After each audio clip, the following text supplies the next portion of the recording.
I've been recently going through some sufferings, different things that I don't want to get in detail too much on here just to keep my own kind of privacy. But the thing is, in life, we lose things. And I've lost things and people recently in life.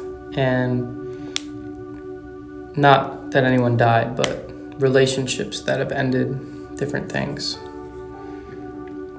People that have been in your life that are no longer there. And the truth is life is going to be filled with suffering and loss.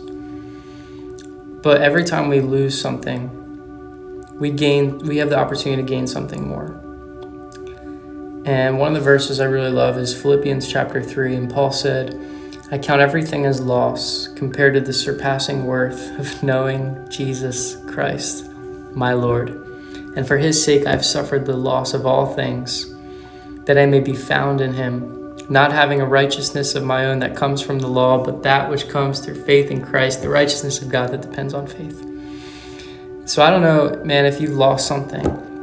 Maybe you've lost a part of your health. With lower back pain I've been walking through, I've lost a part of my health. Maybe it's a relationship that ended. You lost that relationship. Or maybe it's a literal death. You've lost that person physically from seeing them.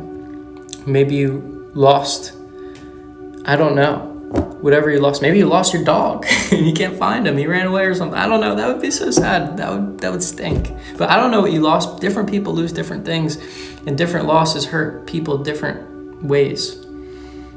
But the truth is every time we lose something, we have the opportunity to gain more of Christ. Every time we go through a trial, we have the opportunity to enter into the fellowship of his sufferings. Paul says again in Philippians 3, he says, what does he say?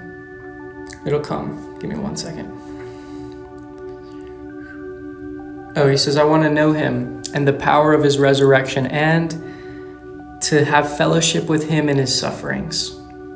So Paul says, I want to know Christ. I want to know him and the power of his resurrection, but also I want to know what it's like to have fellowship with him during suffering, because the intimacy you have with God during suffering is like no other.